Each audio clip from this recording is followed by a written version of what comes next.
Hi అండి, welcome to చిన్నారి కథలు తెలుగు. కథ పేరు కర్ణీషు మంత్రి. రచయిత యమున చింతపల్లి గారు. ఇంకా కథలోకి వెళ్ళిపోదాము.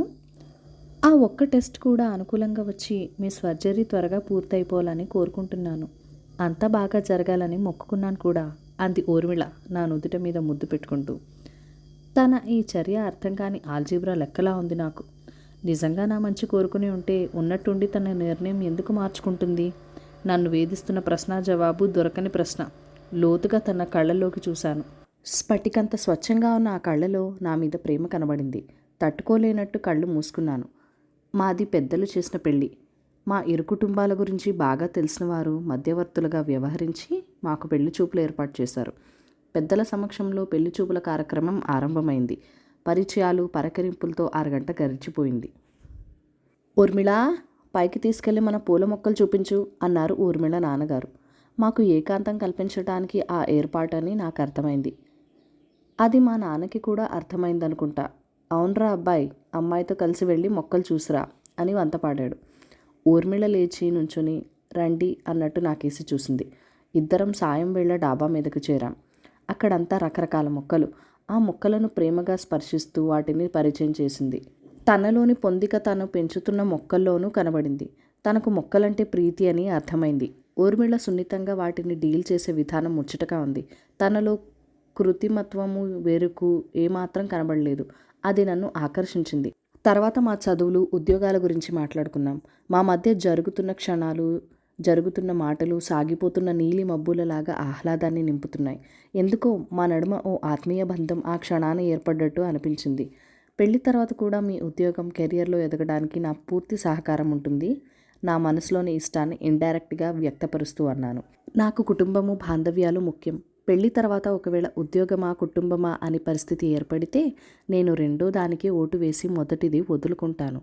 అందుకు మీరు సిద్ధమేనా అంది చెక్కు చెదరని చిరునవ్వుతో ఛాలెంజ్ చేసినట్టు. నాకు మా కెరియర్ ఉద్యోగమే ముఖ్యం, ఆ తర్వాత ఏ బంధాలైనా అన్నట్టు నేటి పరిస్థితుల్లో ఆమె అలా అనటం నాకు విస్మయం కలిగించింది. కాకపోతే తనకు నేను నచ్చబట్టే కదా పెళ్లి తర్వాత అని మాట్లాడుతుంది అన్న ఆనందం మట్టుకు మనసులో చుట్టేసింది. ఏ నిర్ణయం అయినా అది పూర్తిగా మీ ఇష్టం.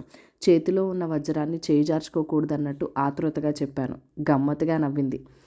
ఇంకేమీ మాట్లాడితే ఏమన్నట్టు మౌనం వహించాను.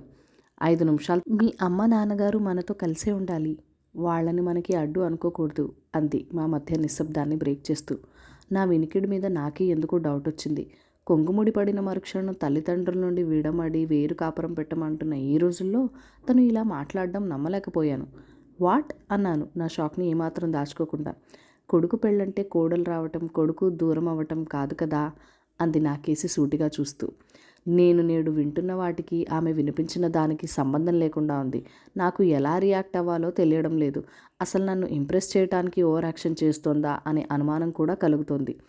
పెళ్ళంటే కేవలం 2 వ్యక్తుల మధ్య బంధం ఏర్పడడం మాత్రమే కాక 2 కుటుంబాల మధ్య సంబంధాలు అల్లుకోవడం కూడా అన్నట్టు నా తల్లిదండ్రులను కూడా మన ఇంటికి వచ్చి పోవటానికి అదే స్వేచ్ఛ అప్లై అవుతుంది అంది. అక్కడ నేల మీద జారిన తమలపాకు తీగను శృతిమెత్తని వేళ్లతో పోల్కి చుడుతూ. నా అనుమానాలు ఆలోచనలు దాచిపెట్టుకుంటూ మళ్ళీ టచ్లోకి వద్దాం అని ముగించాను. ఇంటికి వచ్చిన తర్వాత జరిగింది చెప్పాను. అంతా విన్న అమ్మా నాన్న అలాంటి బంగారు తల్లిని వదులుకోకూడదు అని కంకణం కట్టుకున్నారు. దాంతో మా పెళ్లి నిర్విఘ్నంగా జరిగిపోయింది. 3 ఏళ్లు 3 క్షణాల్లో గడిచిపోయాయి. ఆనందంలో మునిగి ఉన్న మనిషికి కాలం అలాగే గడుస్తుందేమో. ఊర్మిళలో ఉద్యోగస్తురాల్ని సంపాదిస్తున్నాను అనే అహంభావం కానీ అది అలుసుగా చూసి అమ్మా నాన్నల చేత అడ్డమైన చాకరీ చేయించుకునే మనస్తత్వం కానీ నేను చూడలేదు. తను అమ్మా నాన్న పట్ల చూపించే ప్రేమాభిమానాలు నన్ను అబ్బురపరిచాయి. ఇప్పుడు నాకన్నా తనే ఎక్కువ అయిపోయింది. తన మీద వాళ్ళ ప్రేమ చూస్తుంటే ఒక్కొక్కసారి అసూయతో నా కళ్ళు మండేది. మాకు కొడుకు పుట్టడం నాన్న రిటైర్ అవ్వటం ఒకేసారి జరిగింది. అమ్మా నాన్న మనవడి ముద్దుమురిపాల్లో ఆనందంగా గడుపుతున్నారు. మెటర్నిటీ లీవ్ అయిపోయి ఊర్మిళ తిరిగి ఉద్యోగంలో చేరే సమయం ఆసన్నమైంది. పసివాడిని వదిలి వెళ్ళటానికి మనసు రావటం లేదు అంది నా గుండెల మీద తలవాల్చి దిగులుగా. నాకు వెంటనే ఉద్యోగమా కుటుంబమా అనే పరిస్థితి వస్తే ఉద్యోగం వదిలేస్తా అని పెళ్లి చూపుల నాడు మా మధ్య జరిగిన మాటలు తను చెప్పిన కండిషన్ గుర్తొచ్చింది. కొంప ముంచి బంగారం లాంటి ఉద్యోగం వదిలేస్తావా పిల్లాడి కోసం? నాలో ఒక క్షణం కలవరం. మొదట్లో అలాగే బెంగ ఉంటుంది, మెల్లగా అలవాటు అవుతుందిలే అన్నాను ప్రోత్సహిస్తున్నట్టు. తను మౌనమే సమాధానం ఇచ్చింది. ఏదైనా కానీ మటుకు పెళ్లి చూపుల నాడు తనకిచ్చిన మాట తప్పదలుచుకోలేదు. మనవడి పెంపకం గురించి అమ్మ ఇచ్చిన భరోసానో లేదా తనకు ఆర్జనపై ఉన్న మమకారమో ఉద్యోగం మటుకు మానలేదు ఊర్మిళ. అది చూసి నేను అప్పట్లో స్టైల్గా చెప్పింది కానీ ఈ రోజులో ఉద్యోగం వదులుకునే వాళ్ళెవరు అనుకొని నాలో నేనే నవ్వుకున్నాను. కానీ తను నా అంచలానని తారుమారం చేసింది. పరిగెడుతున్న 2 ఏళ్ల నా కొడుకు విక్కీని పట్టుకోబోయి కాలు జారి పడిపోయిందమ్మ. నడుము ఫ్రాక్చర్ అయింది. అమ్మ పనులు చేయటానికి మనిషిని పెట్టాం. నాన్న తోడున్నారు. అయినా ఇప్పుడు అత్తయ్యగారికి బాహ్యమైన సహాయంతో పాటు మానసిక తోడ్పాటు కావాలి.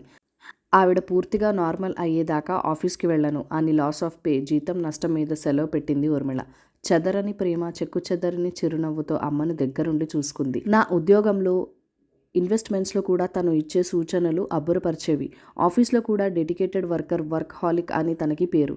కరుణేషు మంత్రి అన్నట్టు ప్రతి విషయంలోనూ తన సలహాలతో ప్రత్యేకతను చాటుకుంది. ఆనందంగా సజావుగా సాగిపోతున్న మా కుటుంబాల్లో అనారోగ్యపు పులి అకస్మాత్తుగా నాపై పంజా విసిరింది. నా 2 కిడ్నీలు చెడిపోయాయని డాక్టర్ నిర్ధారించారు. టెంపరరీగా డయాలసిస్ మీద బతుకు పొడుగు సాగింపు జరుగుతోంది. కిడ్నీ ట్రాన్స్ప్లాంటేషన్ మార్పిడి చేయక తప్పని పరిస్థితి. బయట వాళ్ళ నుండి కిడ్నీ పొందడం చాలా కష్టం.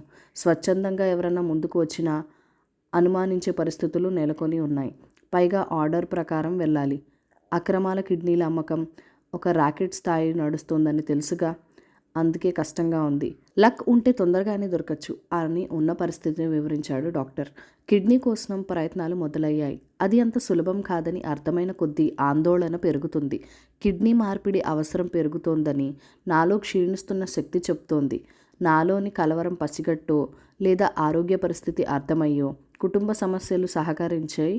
వాళ్ళ కిడ్నీ మీకు సూట్ అయితే అంతకన్నా అదృష్టం మరోటి లేదు అని డాక్టర్ సలహా ఇచ్చారు. వెంటనే అమ్మా, నాన్న, అక్కయ్య ముందు వచ్చారు. వాళ్ళ కిడ్నీ నాకు సూట్ కాలేదు కానీ వారికి నాపై ఉన్న ప్రేమ మటుకు గుండెని తాకింది. భార్య కిడ్నీ డొనేట్ చేసి భర్తను దక్కించుకున్న కేసులు కూడా ఉన్నాయి. ఓసారి మీ భార్యకి కూడా పరీక్షలు జరిపితే బాగుంటుందేమో అన్న డాక్టర్ మార్తి పూర్తి కాకముందే, అరే ఇన్నాళ్ళు ఈ విషయం నాకు తట్టనే లేదు. ఒకవేళ నేను ఇవ్వగలితే అంతకన్నా అదృష్టం ఏముంది అంది ఊర్మిళ. వెంటనే దానికి అవసరమైన పరీక్షలు అన్నీ చేయించుకుంది. మీ కిడ్నీ పర్ఫెక్ట్గా సూట్ అయింది అని డాక్టర్ ఫలితాలు వెల్లడించిన రోజు ఊర్మిళ చూపిన ఆనందం మాటల్లో చెప్పలేను. ఇక మీకు డోకా లేదు. ఈ విధంగా కూడా మన ఆలుమగల అనుబంధం బలమైందని రుజువు అవుతోంది అని చిన్నపిల్లలా సంబరపడిపోయింది. నాకు, నా కుటుంబ సభ్యులకు కూడా ఒక రిలీఫ్ ఇచ్చింది. చాలా రోజుల తర్వాత ఇంట్లో కాస్త సంతోషకరమైన వాతావరణం నెలకొంది. డాడీ, నువ్వు మళ్ళీ నాతో క్రికెట్ ఆడతావా? కథలు చెప్తావుగా అమ్మ చెప్పింది అన్నాడు 5 ఏళ్ల మా గారాల పట్టి విక్కీ నా మెడ చుట్టూ చేతులేసి. బహుశా అమ్మ, డాడీ నాతో ఎందుకు ఆడడం లేదు, కథలు చెప్పడం లేదు అని విక్కీ అడిగి తెలిసి తెలియని ప్రశ్నకు ఊర్మిళ వాడిని ఊరించి చెప్పి ఉంటుంది. అవును కన్నా, ఎప్పట్లాగే నేను ఆడతాను. అమ్మ నీకు హోంవర్క్ చేయిస్తుంది దగ్గరికి తీసుకుని. మా హాస్పిటల్ విజిట్స్, ఆఫీస్ ఒత్తిళ్ళు, ఈ మధ్య మేము వాడితో గడిపే టైమే గండిపడింది. ఈ 5 నెలలుగా వాడిని పట్టించుకోవడం కాస్త తగ్గింది. ఊర్మిళకి నాకు సర్జరీ ఎప్పుడు చేయాలి, మంచి రోజు ఎప్పుడు, తర్వాత రికవరీ ఎంత టైం పడుతుంది, ఇంటి మేనేజ్మెంట్, ముఖ్యంగా విక్కీని ఎలా మేనేజ్ చేయాలి అనే చర్చలు మొదలయ్యాయి. అంతలోనే డాక్టర్ నా కిడ్నీ సూట్ అయినందుకు సంతోషమే కానీ ఇంకేదైనా కిడ్నీ దొరుకుతుందేమో ప్రయత్నిద్దామా అని ఊర్మిళ అడగటం మా అందరినీ విభ్రమానికి గురి చేసింది. అలాగే ప్రయత్నిద్దాం అని ముక్తసరిగా అన్న డాక్టర్ మొహంలో కూడా నాకు షాక్ కనబడింది. మళ్ళీ కిడ్నీ కోసం ప్రయత్నాలు ప్రారంభమయ్యాయి. అసలు ఉన్నట్టుండి తను ఎందుకు అలా నిర్ణయం మార్చుకుందో అర్థం కాలేదు. తనకు ఏమవుతుందో అనే ప్రాణభయమా? పోనీ అదే మనసు విప్పి చెప్పొచ్చు కదా. తను నా అర్ధాంగి, తనకు ఆ చనువు ఉంది. అసలు నేను లేని లోకమే తనకి వద్దందిగా. విక్కీ పుట్టినప్పుడు తనన్న మాటలు గబుక్కున నా మదిలో మెరిసి రొదపుట్టాయి. విక్కీ డెలివరీ అప్పుడు తనకు చాలా కష్టమైంది, చచ్చి బతికినట్లయింది. నువ్వు లేని లోకాన్ని ఊహలో కూడా భరించలేను అన్నాను తన తల మీద చెయ్యి వేసి ఆప్యాయంగా. మీరు ఊహదాకా అన్నా వెళ్ళారు, నేను మటుకు మరుక్షణమే ఊపిరి వదిలేస్తాను అంది నా చెయ్యి గట్టిగా పట్టుకొని. అలాంటి బంధం మాది. కానీ ఇప్పుడు ఆ నమ్మకం బొమ్మైనట్టే ఉందే. అసలు తన కిడ్నీ నాకు మ్యాచ్ కాకుండా ఉన్నా బాగుండేది. ఈ వ్యధ తప్పేది నాకు. నా పక్కన చేరి ఏవో కబుర్లు, రైమ్స్ మొదలుపెట్టిన విక్కీ నన్ను ఈ లోకంలోకి తీసుకొచ్చాడు. అనేక ఆలోచనలో, నలుగురిలో ఉన్న మనసు చల్లని ఏసీ గదిలో కూడా సేద తీరలేకపోయింది. దానికి కారణం నా జబ్బు కాదు, మార్చుకున్న ఊర్మిళ నిర్ణయం. ఎవరైనా వచ్చేది శ్మశానం దాకేగా, ఆపై ఆగిపోతారు. ఎవరికీ ఉండదు ప్రాణంపై తీపి. నా జీవిత భాగస్వామి అయినంత మాత్రాన మృత్యువులో కూడా భాగస్వామి కావటానికి ఇష్టపడుతుందా? అలా ఆశించడం తప్పేమో కూడా. నాన్న, డాడీ అంటూ నా బుగ్గలు తాకుతూ చేతులు తిప్పుతూ ఏవేవో మాట్లాడుతూ అలాగే నిద్రలోకి జారుకున్నాడు విక్కీ. సిస్టమ్ ముందు కూర్చొని ఆఫీస్ వర్క్ ఏవో చూస్తున్న ఊర్మిళ లేచి వచ్చింది. నా గుండెల మీద నుండి విక్కీని జాగ్రత్తగా తన చేతిలోకి తీసుకుని భుజాన వేసుకుంది. నన్ను వేధిస్తున్న విషయం అడగకుండా ఆగలేను వాడిలా గబుక్కున తన చేయి పట్టుకున్నాను. నా వంక ఏమిటన్నట్టు చూసింది. అంతలోనే బిడియమో అహము అడ్డు వచ్చి చటుక్కున చెయ్యి వదిలిపెట్టేశాను. వదిలిన నా చేతిని తన చేతిలోకి తీసుకుంది. నాలో ఏదో భద్రతాభావం. నేను కిడ్నీ ఇస్తానని అంతలోనే వెనకడుగు వేయటం మిమ్మల్ని బాధిస్తోంది కదూ అంది మెల్లగా. అది విన్న నేను నా ప్రతి ఆలోచన తన తెలుసుకోగలదన్న విషయం నేను మర్చానా అని ఉలిక్కిపడ్డాను. నా ప్రతి ఆలోచన మీతో పంచుకుంటానని మీకు తెలుసు. నేను వెనకడుగు వేయటానికి కూడా మిమ్మల్ని సంప్రదించాలి అనుకున్నాను.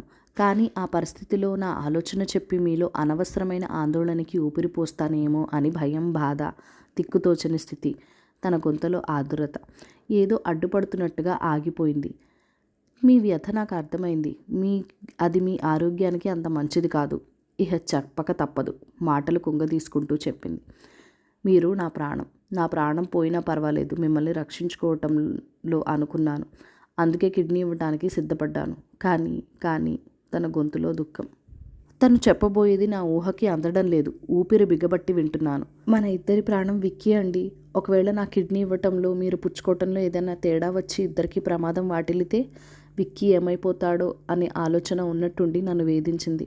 పసివాడు. ఒక వయసు దాకా అమ్మో నాన్నో ఒకరన్నా వాడికి అవసరం అనిపించింది. అందుకే తన 2 ప్రాణాలను రక్షించుకోవాలని ప్రేమ వరదే అన్న గొంతులో సుళ్ళు తిరిగింది. తన ఆలోచన అర్థమై నా అనుమానం మాయమై మనసు సిగ్గుతో కుచించుకుపోయింది. నా చెయ్యి పట్టుకున్న తన చేయిపై గాఢంగా ముద్దు పెట్టుకున్నాను. కథ సమాప్తం. ఈ కథ మీకు నచ్చినట్లయితే కనుక లైక్ చేయండి, షేర్ చేయండి, మన ఛానల్కి సబ్స్క్రైబ్ చేసుకొని సపోర్ట్ ఇవ్వండి. Thank you for watching. Bye bye.